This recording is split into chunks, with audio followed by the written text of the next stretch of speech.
सवरिया रे कोइया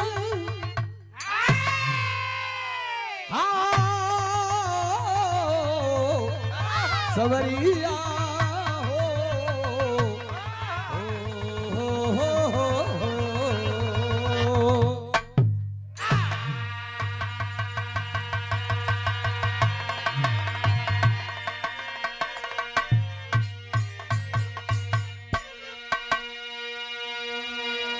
शब्द के अर्थ में सारी दुनिया बनी, फिर भी नाजुक जमाना न जाने तराना।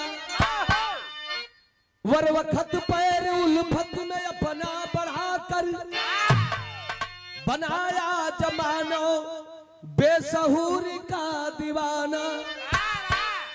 दुनिया का पानी बचाता है सागर, पर सागर की लहरें नहीं रोक पाता। कुजड़ों के हाथ में न मोती बिकेगा, हीरा की कीमत को जौहरी लगाता।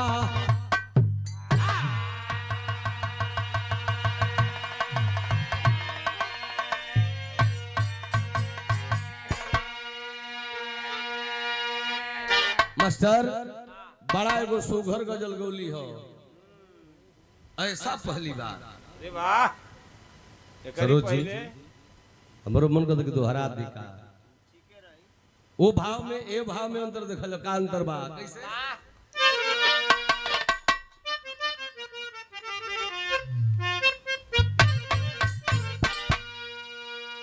शैलेंद्र बाबू जब केहू से ढेर दिन में भेंट होला तो बड़ा नीक लागेला। हाँ काहे से कितने तकलीफ होला लेकिन नीक लागे। ई कोन बात है? बात है बिरहा में। अरे जिसने जैसा, अरे जिसने जैसा काम किया है,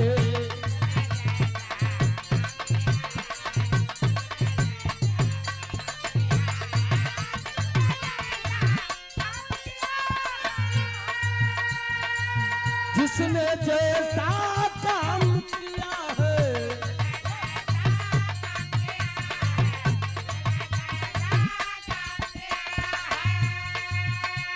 और जिसने जैसा काम किया है, कहे भैया लो उसने उसने उसने वह काम किया।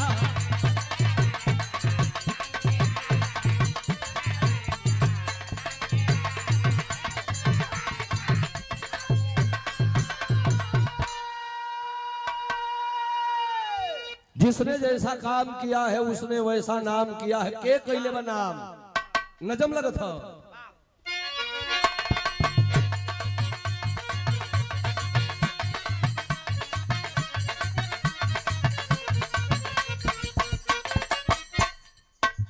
शुरू हुई है साहब, शुरू हुई है साहब कबीर की कहानी, पहचान नहीं पाए रामानंद विज्ञानी।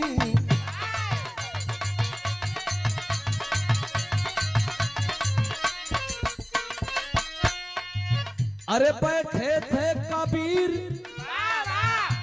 बैठे थे कबीर मनमार कुटी पर, एक रोज किए मन में विचार कुटी पर।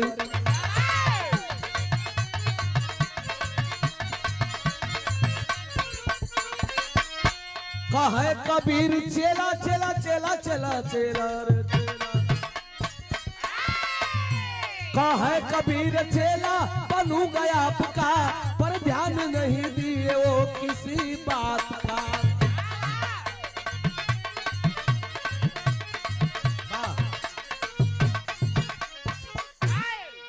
बस ध्यान दली तनिका सा कहानी शीशा जैसे झलक जाई। आदेश हो गया हमारा भैया के तक गावत है। बनारस, बनारस का सुबह और लखनऊ की शाम का कोई जवाब नहीं। अरे वाह काशी बनारस की धरती को रहे वाला आजो रात का कोनो जवाब नहीं खे ना रही, इतिहास में नाम रही। सवेरे मजा मिली। हाँ, जब घाम उगी तो और जब बीरस चढ़ी तो चढ़ी चढ़ी ना। हाँ तो गवाजी सही से आओ सो वाह कबीर साहब का उम्र 5 साल के बाद काशी बनारस की धरती पर एक महान संत बानी जेकर नाम बा रामानंद स्वामी। रामानंद स्वामी के कुटिया पर कबीर साहब गइलन हो, जौना आश्रम के सिख बानी, जौना आश्रम से शिक्षा दीक्षा ले बनी हमने के रविदास गुरु जी। वही आश्रम पर इहो गइले। आ बालेपन में हाथ जोड़ के कबीर साहब रामानंद स्वामी से को बात कले हो। यह एक लाइन तरज बा, कौन तरज बा?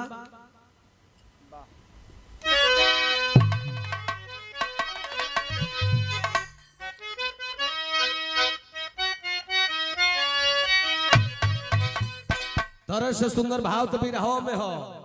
हाथ जोड़ के कबीर साहब कहता रे, अरे बनाल स्वामी, अरे बनाल स्वामी, हमरा के चेला बनाल।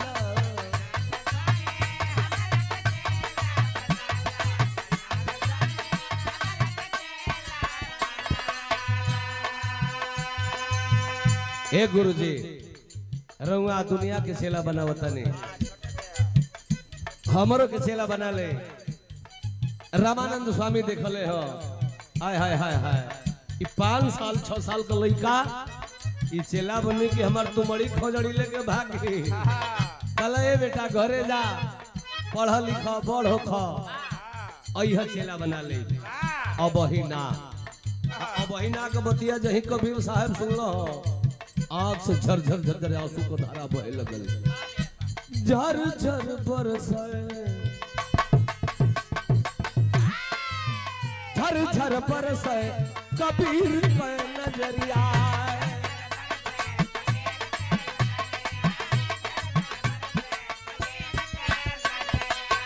लेके रमान स्वामी अइली दुअरिया, हो अइली दुअरिया।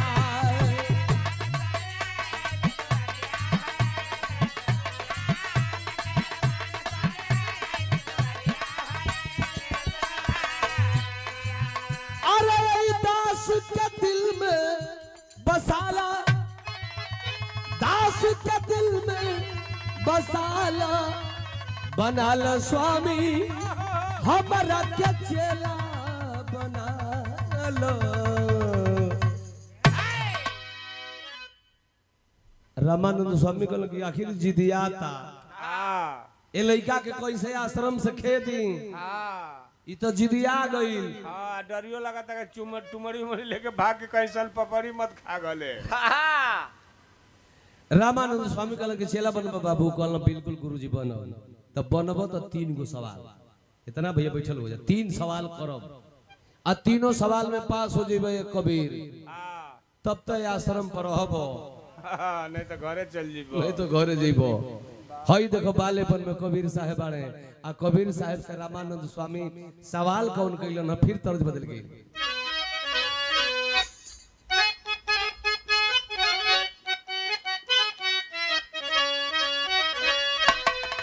तरजिया के छोड़ द फरज बा, अरे आज कुटिया पर, हो आज कुटिया पर अब भजनिया होवे लगल कुटिया पर।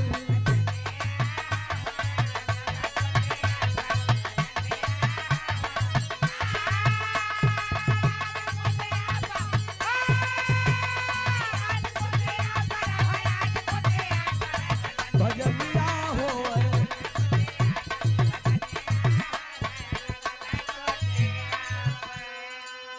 रामानंद स्वामी कहला कि बेटा हमारा सवाल पहला शुरू हो गई। कबीर साहब कहला गुरुजी कौन सवाल, कहला कि झाड़ू उठा लो। झाड़ू? हाँ। ई झाड़ू कौन सवाल है गुरुजी?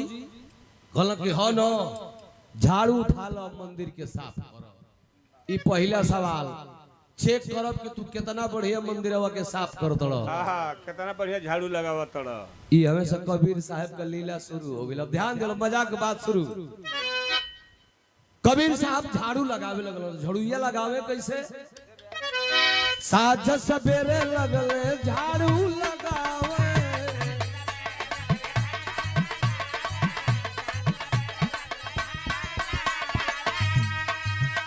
अरे बाहरे का कूड़ा करकट भीतर ढुकावे।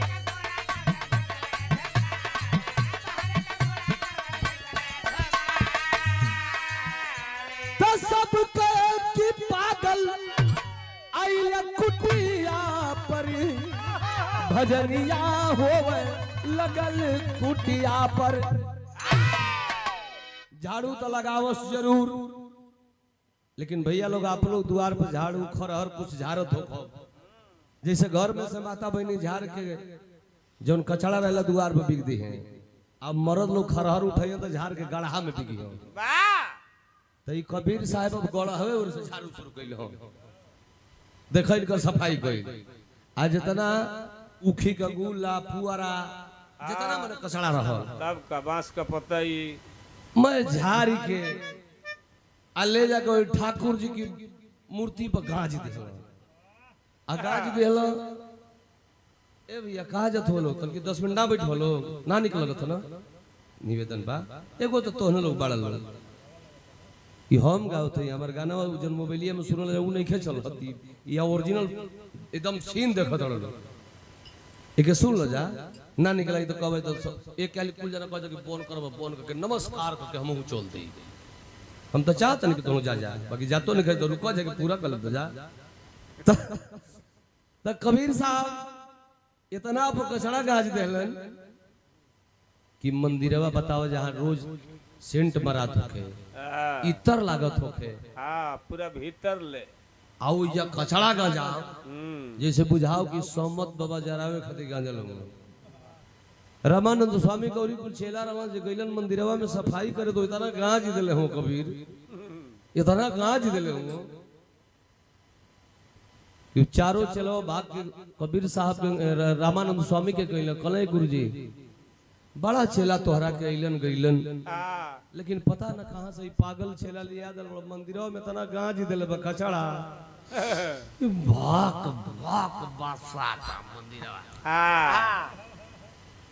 परीक्षा लेने के लिए रामानंद स्वामी जब अपने मंदिर में गइल हो चौकट के अंदर जे ही गोड़ उठा के डलन हो इतना बढ़िया सुगंध महकल कहला कि वाह कबीर वाह तुमने कितना बढ़िया सफाई किया है, आज तक तो इतना बढ़िया कोई सफाई नहीं किया, यह मंदिर गम गम गमक रहा है।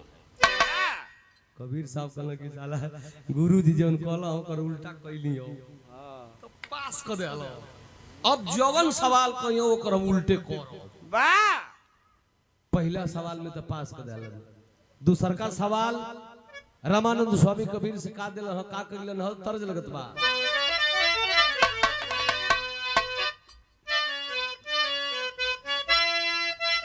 लचारी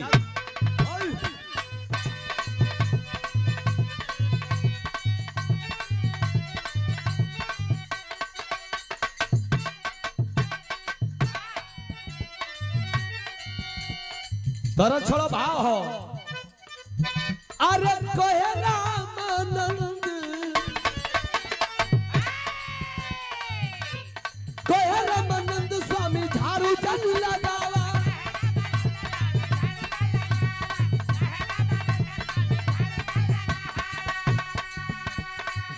अरे भोरे भोरे ठाकुर जी के गंगा नहावा।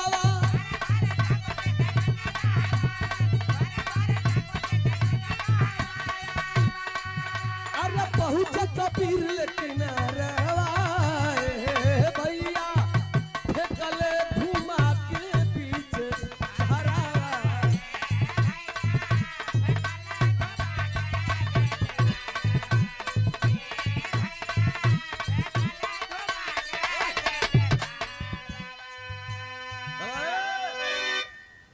कबीर आज के बाद तुम्हें झाड़ू नहीं लगाना है, हईले ना ठाकुर जी की मूर्ति के आले के जा गंगा जी में स्नान करा के ले हो।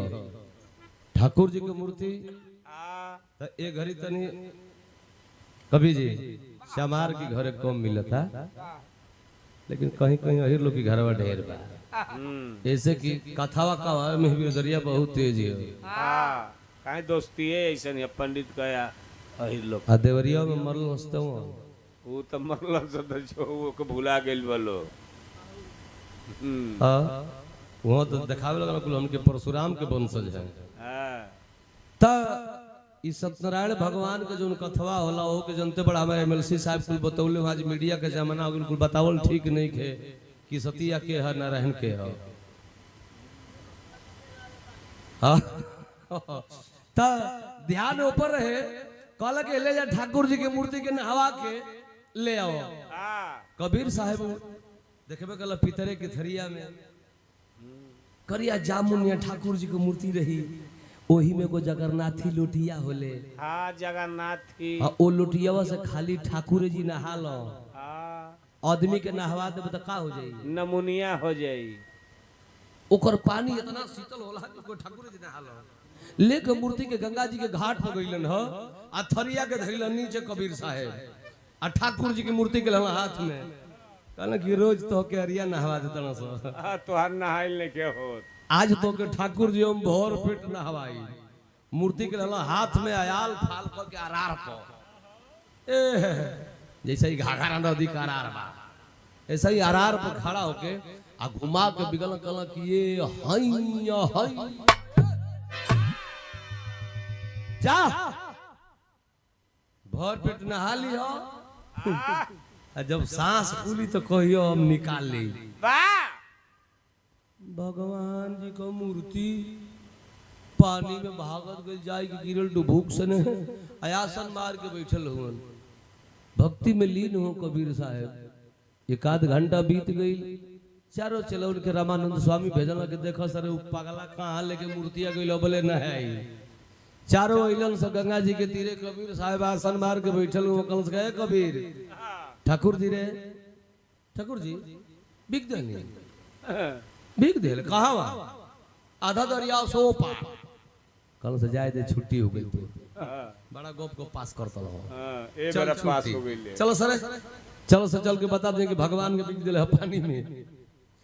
आखिर कबीर साहब को लगे जा सम्मत बोलाई उनके बड़े भगवान नहीं होते, बड़ा भक्त होता है। अगर भक्त के अंदर सच्ची लगन है तो जैसे रविदास जी के अंदर भक्ति थी जो कह दिए थे जो बाणी अमर हो गई कि मन रहे चंगा तक कठौती में गंगा इन्हें कि गंगा जी में नहिले बड़ा सोचत रहा कि केकर पाकिट काट ली तो कहां से पवित्र रहबो। कल कि भगवान ठाकुर बोल नहीं खो बोल हम मानी अबे बोलाई वो दौड़त ही हो। हाँ मूर्तिया बैठल बड़ी कहले कि बोलहू कहता हाथ जोड़ के बैठ गए कहल के हे प्रभु अगर तोहरा में शक्ति होखे कबीरवा में भक्ति होखे तो जल्दी थरिया में आके बैठन थी लड़का तोहरा परीक्षा में फेल हो जाइयो। आखिर ठाकुर जी के मूर्ति ऊपर अली है थरिया में बैठौल लेके आश्रम पर अलन हो चारों भागल भागल पहले ही जातल सो कौन सके गुरु जी आश्रम में तू लुका जाए हमनों को लुका जाए जाऊ कबीरवा तोहर चेला नहीं खे हाँ तोहर गुरु बा वो पानी में फेंक के बोला लेता। रामानंद स्वामी कहना कितना बड़ा ज्ञानी है तपस्वी है इतना बड़ा उसके पास शक्ति है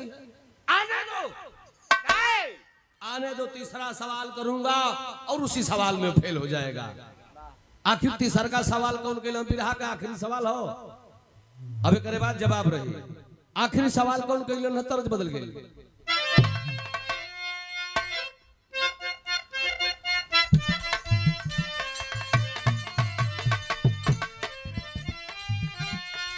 उहे तरज बा ये हमार बड़का भैया अमरजीत भैया कमल का इन कहली जब गईली घरवा देखने के बड़ा बढ़िया मकान जोड़वाओ थे हाय हाय हाय हाय दूधू को गाड़ी खड़ा बा बड़ा खुशी भइल भैया जब तोहरे दुआरे पे गईली भैया कमल का इन कहले एकलन गाई दे ये हमारे गायक साहब अमरजीत भैया कमल का इन कहले रहली अरे पियावा हाय सैया मिला ला मुना देखली सपनवा रे नाना दी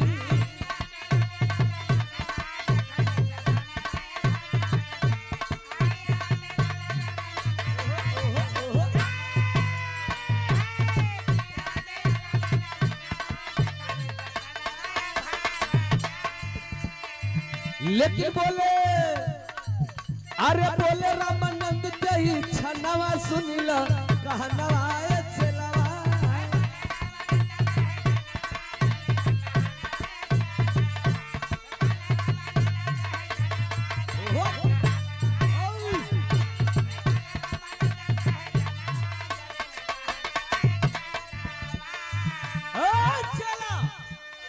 कमंडल ले लो।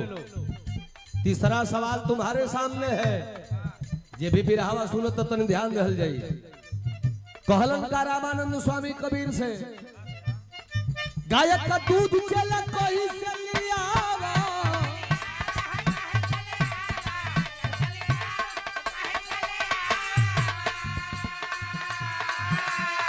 दूधवे से ठाकुर जी के आज नहावा,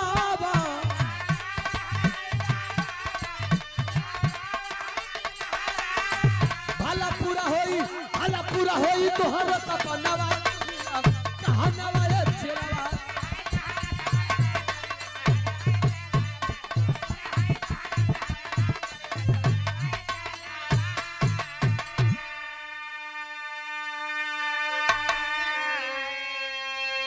कबीर साहब से रामानंद स्वामी कहला कि कमंडल ले लो आ जाके जल्दी दूध लेके आवा, वही दूध से ठाकुर जी के आज नहवावल जाई। दोपहरिया का टाइम बा, रामानंद स्वामी मांगत आले। कबीर साहब कहला कि गुरुदेव शाम के मांगो, सवेरे मांगो, दोपहरिया में कोनो गाय दूध हाली सनहा कहां से दूध मिलेगा? जुबान नहीं लड़ाने का, जाओ दूध लेके आओ। कबीर साहब कमंडल लेके गाय का दूध खोजे लगलन। काशी बनारस की धरती जा जे बनारस में देखल कवि जी 80 घाट बा, एगो बड़ा पवित्र स्थल है। वो 80 घाट कबीर साहब गइलन, जहाँ पशुओं के लोग फेंकेलन, मांस का लोथड़ा खत्म बा, मात्र गाय का ठटरी पड़ल बारे। कबीर वो ठटरी के लगे गइलन हो, अपना दिमाग अपना शक्ति से देखल हो कि गाय का ठटरी हो। एक मुठा दूब घास नोच के वो ठटरिया की मुहब्बत धरता रहे। कहलक हे माई, हिंदू धर्म में सबसे पहले आपन माई आएगी और दूसरे नंबर पर गौ माई। अगर तोहरा में महतारी कौन सुख है, हमरा में बेटा कौन सुख है, तोहरा में शक्ति होखे, हमरा में भक्ति होखे, तो हे भगवती, हे माई, हाई ले घसिया खा ल, हमरे कमंडल में दूधवा दे दो माई, नहीं तो कबीरवा। तीसरा सवाल में फेल हो जाई माई। बाहर कबीर साहब की भक्ति, उनके भक्ति से प्रसन्न होकर के वह गाय की ठटरी गाय बन गई। बाहर कबीर गाय बन गई ठटरिया। कबीर साहब कमंडल में दूध दुहल है, ले जाके अपना गुरु रामानंद स्वामी के दिला है। कहला कि गुरु है ले, कहला कि चेला कहाँ से दूध ली ले रे, ये कैसन गाय कह? कहला कि ना तू पूछल कि धावर के लिए है कि शोकन के लिए है, धेन के लिए है चाहे बकेन के लिए है, तो के दूध चाहत रहा, दूध ला गुरु जी हमके पास करो। तीनों सवाल में कबीर साहब के पास कर लेन हो। अब धीरे धीरे कबीर साहब का आ गई जवानी। रामकरण कबीर जी आ कबीर साहब के जवानी आई तो रामानंद स्वामी को बुढ़ानी आ गई। त्राहे भगवान। अच्छी बात, जौनिया ये तरह रही कि ढली ढली ना, कितना सीमन चढ़ा दे लोग, गिनती नहीं की। इसलिए कि डॉक्टर साहब है, उन्हें बताओ लोग बेचारी छुपावत ले, खाली डॉक्टर कले तो उनके टेरिया का ये भैंसिन का डॉक्टर हूँ। भैंसिया ना, गाय बकरी छेड़ भेड़ कुली का ना, सब कुछ ना वैसे चढ़ा देते हैं। वैसे तो ढेरी पानी का चढ़ावे। हाँ तो देखिए अगले दिन भगवान तो अरे गुरुदेव तनी हंसी मजाक भी होके के चाहिए। तीनों सवाल में पास होइलन। कबीर साहब के जवानी आ गेल, गुरुदेव को ओल्हानी, तो बुढ़ौती तो सबकर फूहर होले। का हो चाचा, गलती ना बुढ़ौतिया में लइकावा कुछ सोचन से कि हमनी के बूढ़ ना होखल जी। अरे जी जहिया सब पैदा हो गेल तहिए सब बूढ़ होखे लागल, तहिए सब कर दिन खत्म होत। आखिर एक दिन उदास बैठल हो रामानंद स्वामी। कबीर साहब पूछल कि गुरुदेव ई काहे तना उदास बानी, कोनो गाड़ी देलस हो कि कोनो तकलीफ बा, का बात है?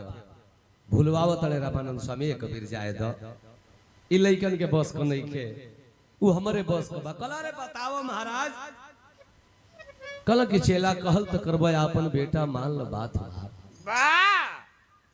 बात हमरो सुनो, जब जानले चाहता रह तो एगो गोरखपुर का गोरखनाथ बाबा बाड़े, हाँ आओ हर साल काशी बनारस में आवेलन। आ काशी बनारस की धरती पर जो सबसे बढ़िया संत गिनाला, वो संत के साथ है गोरखनाथ बाबा शास्त्रार्थ करते हैं। आ बाबा जी के हरा दिल बड़ा बेइज्जती करेला। कबीर साहब कहला कि ये में बेइज्जती का कौन बात बा? अरे दो पहलवान लड़ते हैं, एक पटकता है एक पटकाता है, दो कलाकार गाते हैं, एक गाता है थोड़ा डाउन हो जाता है। ये राग रसोईया पागरी बनत बनत बन जाए, ए में कौन हरावला का बेइज्जती के बात बा? कहला करे कबीर इहे ना तू समझ पौलो, बाबा जी के हरा देलो तो जब हमनी के साधु महात्मा लोग टीका लगावे जे चंदन को, वो गोरख बाबा भरल सभा में जिभिया निकाल के चंदनवा के चाटी देलो। आज जब तुलसी का माला हमनी को पहरे ले जाओ, मालावा के घींच के गोरख बाबा अपन दातावा से दबा के टाक दे फोड़ देलो। ऐसे बढ़िया एगो संत के बेइज्जती का हो सकेले? कबीर साहब कहला कि ओहो, तो गुरुजी ऐसा कुल बात बताए मैं आपको डरैला का कौन बात है? कहला कि चेलाए बारी नंबर हमरे बा। कहला डेरा मत, हे कबीर के रहते हमारे गुरु को केहू कुछ कर ना सकेला। अंतर इतने बा कि तो लोग छोटी चुकी तुलसी जी का माला पहरे ल जा, ए बारी गोरख बाबा के संगे हम मुकाबला लड़े जाए, हम मुकाबला करब। आ तनी आम को एगो मोटहने दाढ़ी कटवा दो, आप बड़े बड़े गुड़िया वाला माला बनवा दो, जन 20-25 गो गुड़िया रहे। आप पहरी गर्दन मिले तो नरहर पहले ठक ठक लड़े।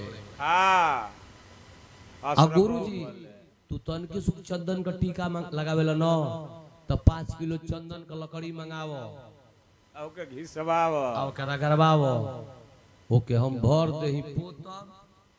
देखी तो गोरख के नीचे चाटेला, के नीचे काटेला।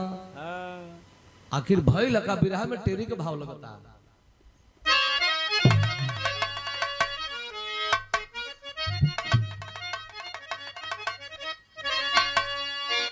जवानी में कबीर साहब वाले बहुत बढ़िया रे गुरु को हरकत हो गई। जवानी में हरकत कैल कबीर का कैल? हरे बखरिया में सवरिया तोहरी कम्बल बिछा के सूते ओढ़ गलू बैया।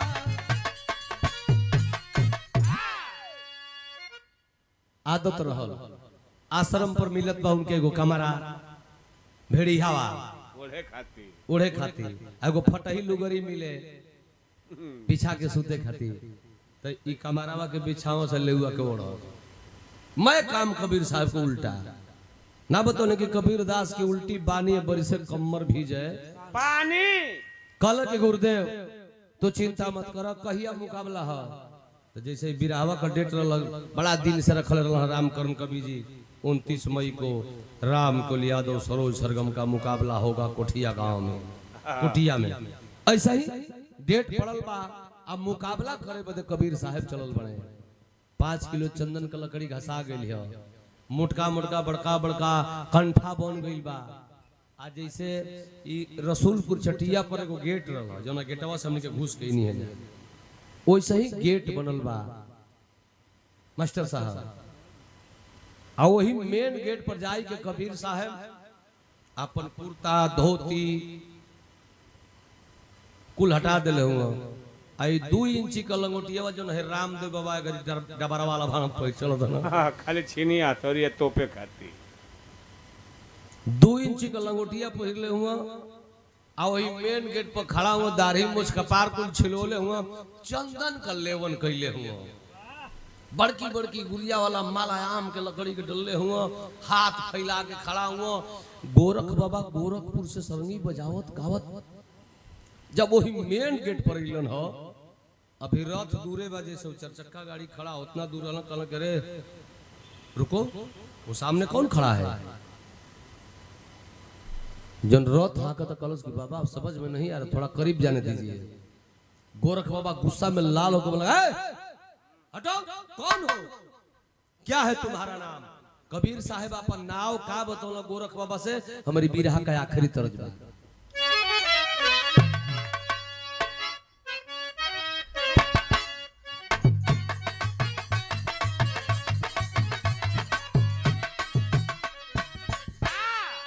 ये गीत के गा देतनी ऐसे की गीतिया अंगनवा में माता बहनी गावत लोग होई गौले होई कैसे गावेली। बरिसा बरिसा बरिसा बरिसा फाला नाराम बरिसा हो बरिसा बरिसा।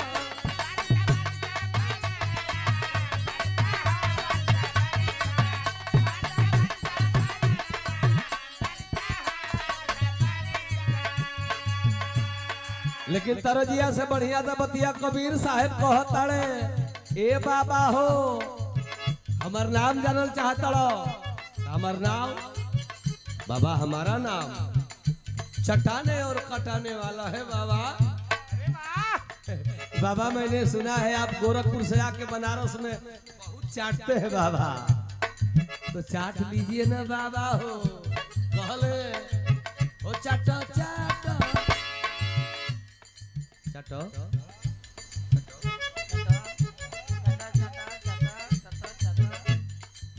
हो चाटो चाटो चाटो चाटो गोरखनाथ चाटो हो चाटो चाटियो।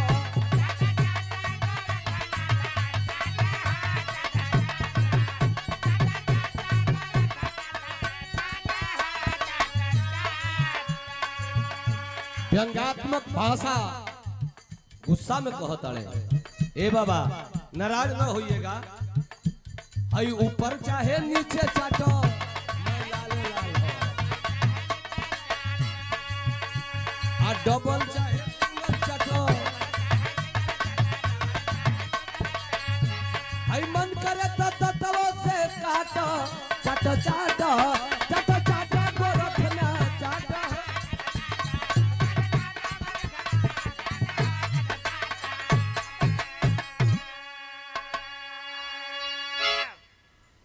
इतनी बतिया कैसे गोरख बाबा बर्दाश्त करी है? अभी तो वो समय के बात रहल हुई। ये समय में बंगाल में चुनाव भइल, अभी घोषणा ना भइल, तब ही महाराज जी हमने के बोले लगल यहाँ कि इस बार गुंडा बंगाल में पंचर साटेंगे। बाहर भाई अगवे से लोग जान जाते हैं जब चोरी करे के बता जान खबरदार बोलने का नहीं, रिकॉर्डिंग हो रहा है। ए भैया हाई देखल जाओ आखिरकार गुस्सा में लाल गोरखनाथ बाबा धल हल कलैया कबीर का कलैया लइका मुकाबला करोगे हमसे? तुम्हारी औकात नहीं। कल की औकात मत देखो बाबा, तू मुकाबला हमसे करो। पहले चेला से करो बाद में गुरु से कैल करी हो। चेला खड़ा हो। गुस्सा में लाल गोरखनाथ बाबा हो भैया लोग जो हथवा में त्रिशूलिया ले रहलन, वो त्रिशूलिया के जैसा ही मंच बनल बा तई तो तख्ता खबा, लेकिन वो मंच मिट्टी का रहल। वो मिट्टी के मंच पर त्रिशूल को गोरखनाथ बाबा धसा दिए आ धसा के वो त्रिशूलिया पर बैठ गए कूद के। कबीर साहब कहल कि ओहो यही से ना हमार गुरुजी डरात रहल उ कब बसवरियों पर नहीं चढ़ल। आई बाबा त्रिशूल पर बैठ गया है, आई दूगो नोखिया तो चल तनी टेढ़ टेढ़ बाड़ी से ठीक हो। तई अलगा अलगा बाड़ी से बिजली को तो खंड कर देना चाहिए। कल कि अच्छा बाबा मुकाबला बराबरी में। कल हाँ मुकाबला उसी से होता है जो लोग बराबरी के होते हैं। बराबरी में बैठो मुकाबला करो। कबीर साहब कहला कि ठीक है गुरु घबराइए नहीं। मंगवला काचा धागा आ धागा मंगाई के अपने अंगुलिया में 5-6 हाथ ले लपेटलन आ लपेट के ओके ध के तोड़ देलन। तोड़ के ओकर धागावा का पलैया ध के उभार के आ झिट्टी मरलन। कबीर साहब परम पिता परमेश्वर का नाम लेकर के धागा जब सीधा हुआ तो कबीर साहब कूद के जाई कोई धागा के पलई पर बैठ गइल। कहल बाबा बराबरी करा, त्रिशूल बढ़ावो, आओ बराबरी जब करे के तो बराबरी में आइए। ये नीचे से कहता ना कि कबीर हम तो उतना ऊंचा हमारी त्रिशूल नहीं जा पाएगी। तो कहला कि बाबा तो वही पर खड़ा होकर नीचे में सल्ला ला बाबा चाटा। देखा ये कबीर साहब के लिए लगला हरावे हो, लेकिन बबो मानत नहीं थे। कहला कि नहीं अब तू धागा से उतर जा, हम त्रिशूल से उतरो। अब चले कि गंगा जी की घाट पर, अब पानी में छुअल। ये दोनों लोग गए गंगा जी के घाट पर। कबीर साहब पूछल कि पानी में पहले तू कूदब कि हम? कहल कि नहीं, मैं दूर से आया हूं तो पहले मैं कूदूंगा। गोरख बाबा पनिया में कूदला, कूद के आ मेंगुची का रूप बनाई के आ टर्दने आके अरिया में बैठ गई। अब कबीर साहब तजवीज तड़न के भाई आखिर बाबा गईलन कहाँ था, पोहपट लग गई।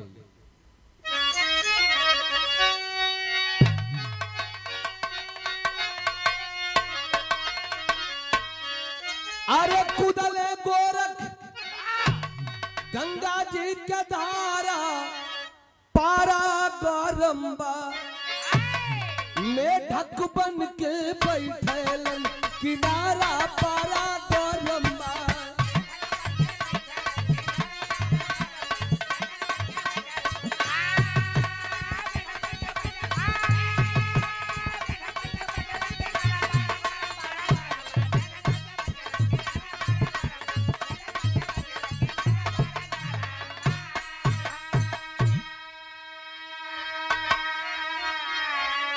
तब पकड़े पर कबीर साहब बोले तब गुस्सी आई हो, जल्दी बोला गोरखनाथा पटक दे।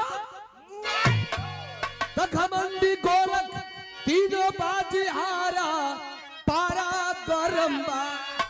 पानी में पानी बनल सितारा, पारा गरम्बा। आखिर बाबा को हराए और हराने के बाद बाबा क्षमा मांगे और निकल पड़े गोरखपुर। फिर काशी, बनारस, मऊ, बलिया नहीं आए, लेकिन कबीर साहेब का चर्चा पूरे दुनिया में होखे लगल कि अरे यार बनारस में एक संत कबीर ने जन्म लिया है जो अपने शक्ति से मुर्दों को जिंदा कर देता है, अंधे को आंख देता है, बाजिन को बच्चा देता है। बड़ा तपस्वी पुरुष है। चर्चा भइल है का अल्लाह लग गई।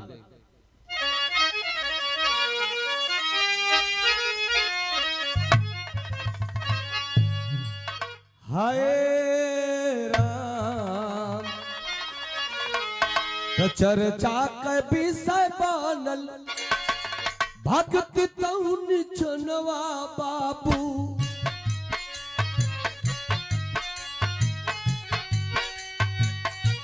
दुनिया में सबसे कबीर हो महान,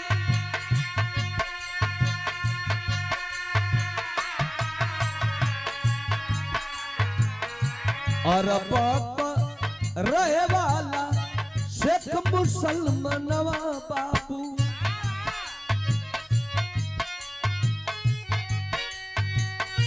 जतिया कराल मुसलमान सुनबा,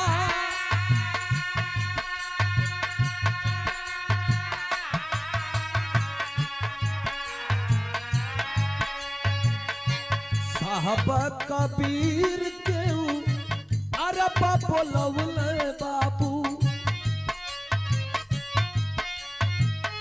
मुअल बाड़ी बिटिया जिंदा कैद श्रीमान,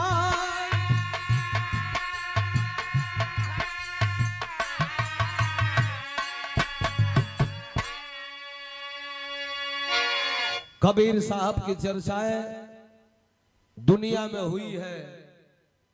सऊदी अरब, सऊदी का रहने वाला शेखत की मुसलमान जो बाबा के नाम तो सुना है कि बनारस में एक बाबा ने अवतार लिया है जो अपने शक्ति से, अपने कमाल शक्ति से मुर्दों को जिंदा करता है, अंधे को आंख देता है। तो जिसकी इकलौती बेटी थी जो मर चुकी है, बाबा से मिला है शेखत के मुसलमान। साहब शशि और ये 500 रुपया पुरस्कार नौसे के मौसा जी डॉक्टर शशिकांत जी डॉक्टर साहब को ओर से स्वागत भइल। चरणों में सादर प्रणाम सब भैया लोगों के प्रणाम। अब धीरे धीरे हमारा लगता है बियाह भी संपन्न हो गई, बारात भी दैये की ओर है ना। चलो दुल्हा वो जमाना नहीं कि दुल्हा यहाँ ही है हो गए रे, जो किस्मत होती है जो मिलता है ठीक है। इतना सम्मान दुलार मिलल कम है। प्रणाम बा मौसा जी के दुल्हा राजा के सब लोगों के प्रणाम बा। बाबा सऊदी अरब गईलन जाके मुसलमान के बेटी के जिलौलन, जोना लड़की के लेके अइलन, जोना लड़की का नाम हिंदुस्तान में कमाली पड़ल। कमाली के लेके आश्रम पर अइलन है। आश्रम के मठाधीश रामानंद स्वामी का अंतिम चरण बा। बार कबीर जब आई के अपने गुरु से मिलन है, गुरु रामानंद स्वामी बोले कि कबीर तू के चेला हुआ? कहला कि गुरु जी आप कहल तो हमार चेला हुआ तो गुरुदक्षिणा में कुछ नहीं दिहला, एक चीज मांगत है का दे देबा? कहला कि गुरु जी आप जेवन मांगब तेवन दे दे। आखिर मंगल खड़ी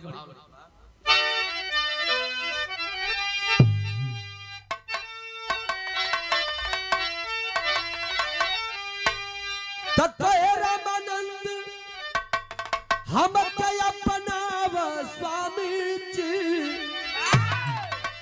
सच्चा मार्ग वाली रैया देखावा स्वामी जी।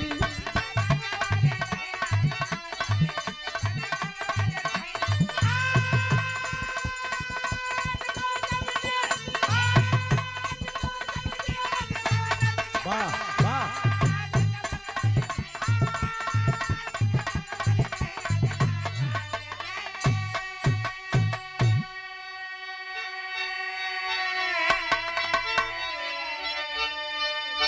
आदमी जब पुरान होला तो वो समय लोग अपने बाल बच्चन के ले जाके गोड़ छुआवेला, बाबा से आशीर्वाद लेला, दादी से आशीर्वाद लेला, और उस समय लोग अपना मुंह से कुछ कह देला, बाक देला तो ऊपर जाला। कबीर साहब से रामानंद स्वामी हाथ जोड़ के कहला कि चेला आज ले तू हमार चेला रहा, लेकिन अब आज से तू हमार गुरु, हम तुहार चेला। कबीर साहब कहला तबे न नरकों में ठेली ठेला। गुरुदेव चेला कबो गुरु नइखे बन सकत। आपका जो शरीर बा ओके कबो हम चेला की नजर से नहीं देख सकत, कबो देखब तो गुरुए जान के देखब। कल अच्छी अगर हमार दूसर जन्म है तब कल हाँ दूसरा आपका अवतार हो, दूसर जन्म हुई आप हमार चेला बना।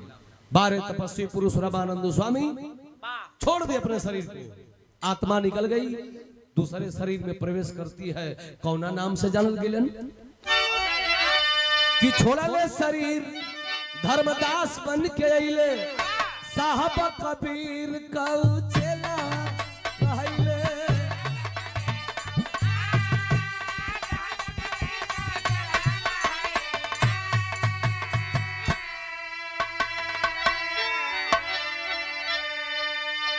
हमारे दिलवा का सपना पुरावा स्वामी जी सच्चा मार्ग वाली रैया देखावा स्वामी जी।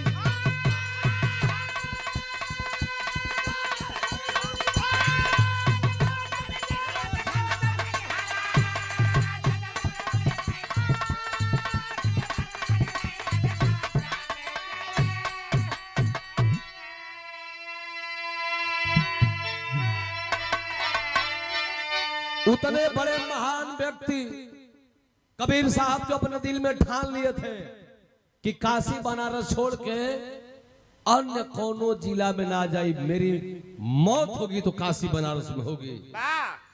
लेकिन समय हो भैया, लिखले हुआ धर्मदास जी जो चेला रहलन कि जिंदगी बसे वलन काशी अब मरे के घड़ी मगह के बासी।